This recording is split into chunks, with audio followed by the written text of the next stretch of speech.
हनुमंत लाल की संकट ते हनुमान छुड़ावे, मन क्रम वचन ध्यान जो लावे। संकट ते हनुमान छुड़ावे, मन क्रम वचन ध्यान जो लावे। सब पर राम जपति राजा, तिनके काज सकल तुम साजा। सब पर राम तपस्वी राजा, तिनके काज सकल तुम साजा। और मनोरथ जो कोई लावे, सोई अमित जीवन पद पावे। और मनोरथ जो कोई लावे, सोई अमित जीवन पद पावे। चारों युग परताप तुम्हारा, तेरे पर से जगत उजियारा। चारों युग परिताप तुम्हारा, पर से जगत उजियारा। साधु संत के तुम रखवारे, असुर निकंदन राम दुलारे। साधु संत के तुम रखवारे, असुर निकंदन राम दुलारे। असुर निकंदन राम दुलारे। वृंदावन बिहारी लाल की जय हो। अनंत बलवंत हनुमंत लाल की जय हो।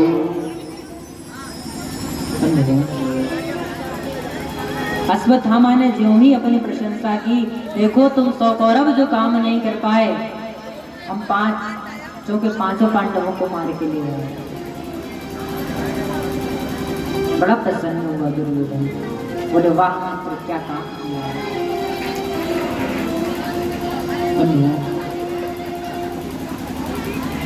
दुर्योधन ने कहा मुझे भीम का सर ला कर दो, मैं भीम के सर को दबाना चाहता हूँ, इसी ने मेरी जंघाओं को तोड़ा है। ज्यों ही भीम के पुत्र का सर दिया, वो आसानी से दौड़ गया। दुर्योधन समझ गया कि पांडव नहीं पांडवों के पुत्र हैं। ज्यों ही पता चला बड़ा दुखी हुआ। अरे मूर्ख, ये तूने क्या किया?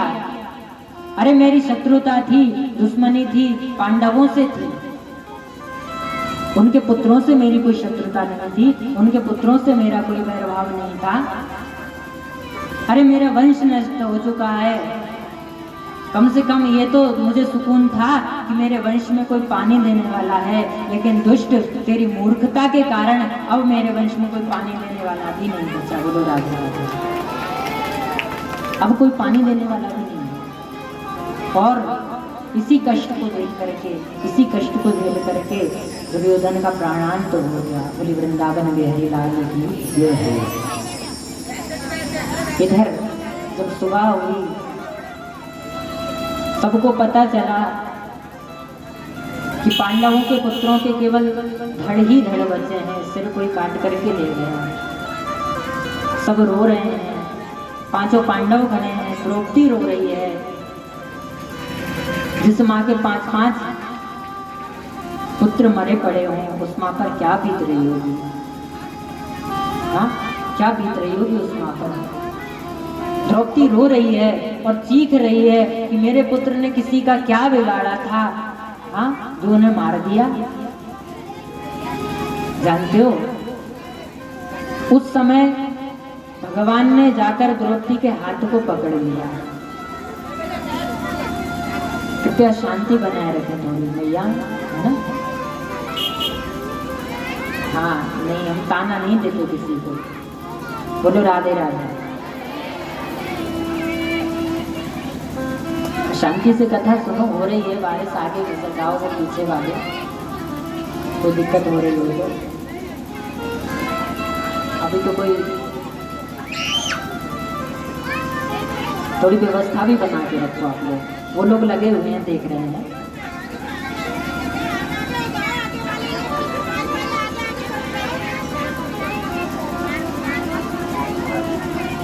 शुरू करें हम कथा।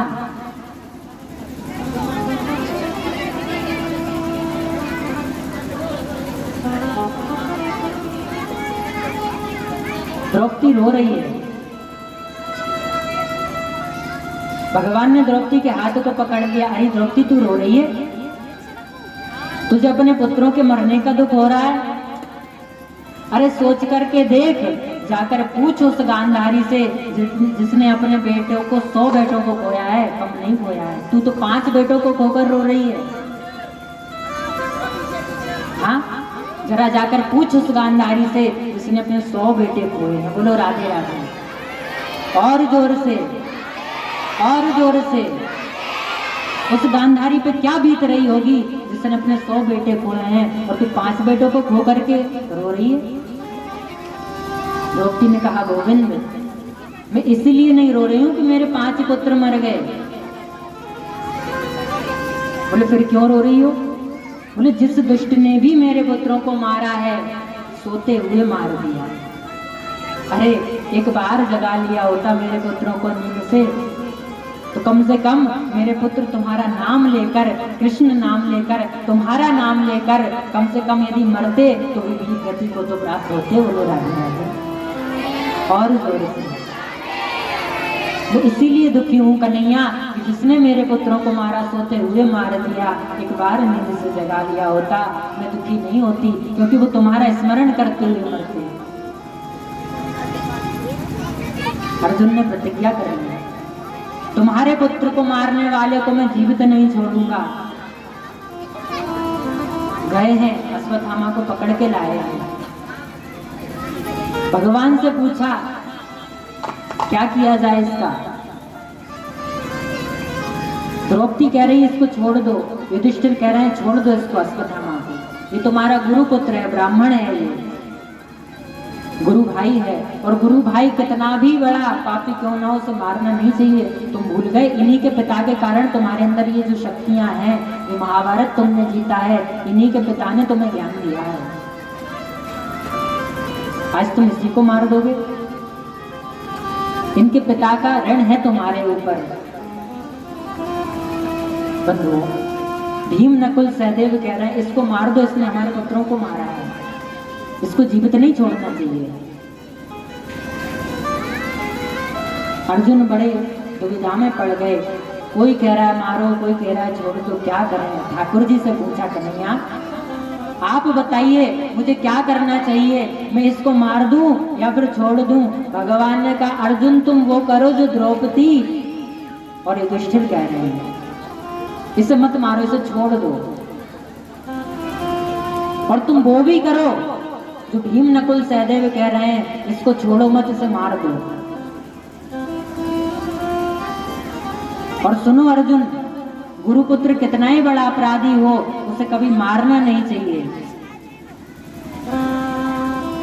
और आताताई कोई भी क्यों ना हो, उसे कभी छोड़ना नहीं चाहिए। तो ये गुरुपुत्र भी है और आताताई है। तुम ऐसा करो, इसे मार दो और इसे छोड़ दो। बोलो राधे राधे। अब अर्जुन ने कहा, बड़ी टेढ़ी बात कर रहे हैं, या तो मार दें या फिर छोड़ दें। बोले ठाकुर जी आपकी ये टेढ़ी टेढ़ी बात है ना, हमें समझ में नहीं आती। हाँ, आप सीधी सीधी कहो, मारना है कि छोड़ना है, कुछ समझ में ही नहीं आ रहा हो। तू तेरो तेरी तेरी रे नगरिया, तू तेड़ो तेड़ी रे नगरिया, गोकुल तेरो तेड़ो वृंदावन तेरो तेड़ो, गोकुल तेरो तेरो वृंदावन तेरो तेरो, गोकुल तेरो तेड़ो वृंदावन तेरो तेड़ो, गोकुल तेरो तेरो वृंदावन तेरो तेरो,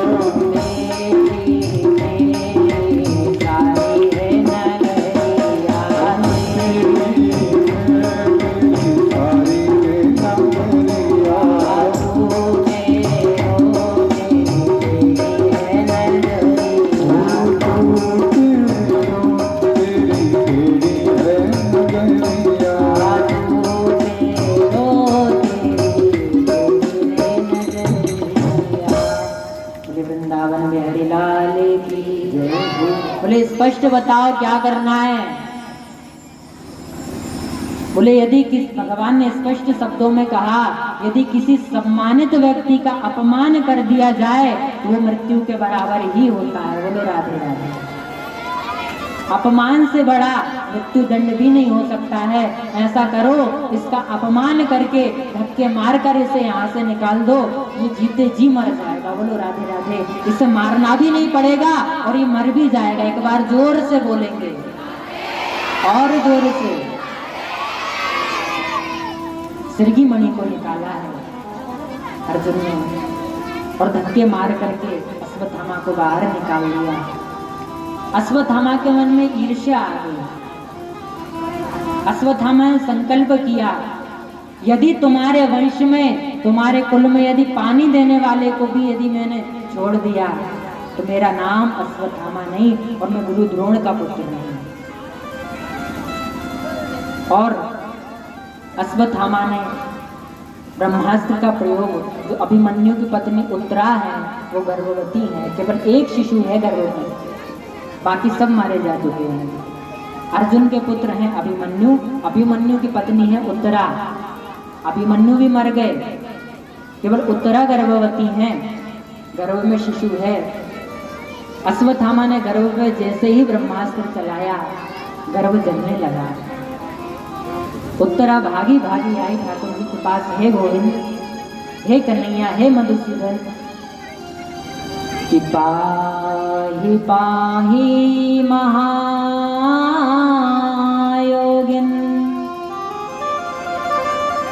देव देव जगत्पति, नान्यं तद्भयं पश्ये यत्र मृत्यु परस्परम्। हे कन्हैया, मैं मर जाऊं तो मर जाऊं, लेकिन ये आखिरी वंशज है हमारा, आखिरी कुल का दीपक बचा हुआ है, आप इसकी रक्षा कीजिए।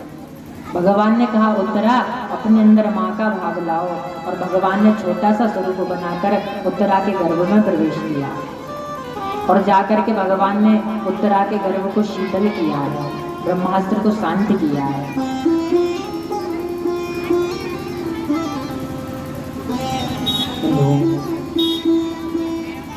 उत्तरा के गर्भ की रक्षा की।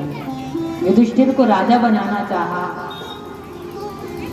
युधिष्ठिर ने मना कर दिया कि ये गद्दी जो है ना, राजगद्दी, मेरे भाई के खून से सनी हुई है, मैंने अपने ही भाइयों को मारा है, मैं इस गद्दी पे नहीं बैठूंगा, ये गद्दी गद्दी नहीं है, ये जबरदस्ती छीना हुआ राज्य है, मैं इस पर नहीं बैठूंगा। भगवान ने बहुत समझाया, नहीं माना। भगवान ने कहा, लगता है अब इन्हें ज्ञान देने की समय आ गया है, ज्ञान देने की बारी आ गई।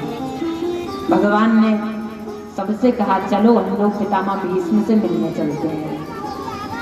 और जहाँ 52 दिनों से पितामह भीष्म बाणों की सैया पर लेटे हुए हैं, असहनीय पीड़ा हो रही है पितामह भीष्म को, पांडवों को आते देखा पांडवों ने प्रणाम किया, सबको पितामह भीष्म ने आशीर्वाद दिया।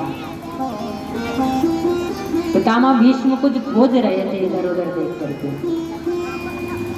तब तक क्या देखा कि ठाकुर जी आ गए। जानते हो, गोविंद को देखकर पितामह भीष्म रो पड़े। बोले, हे मधुसूदन, मुझे पता था कि आप जरूर आओगे अंतिम समय में मुझे दर्शन देने।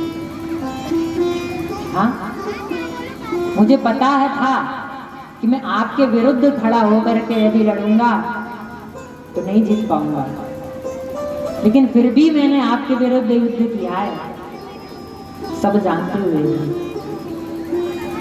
लेकिन मुझे पता है आप इतने करुणा के सागर हो, मुझ जैसे पापी को भी दर्शन देने अंतिम समय जरूर आए। बोले वृंदावन में हरि लाल की जय हो।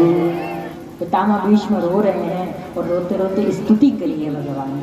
बोले, हे कन्हैया, मेरे पास पुष्प तो नहीं है क्योंकि मैं बाणों की सैया पर लेटा हुआ हूँ, लाचार हूँ, मजबूर हूँ, लेकिन मैं आपसे कुछ मांगना चाहता हूँ। क्या चाहिए?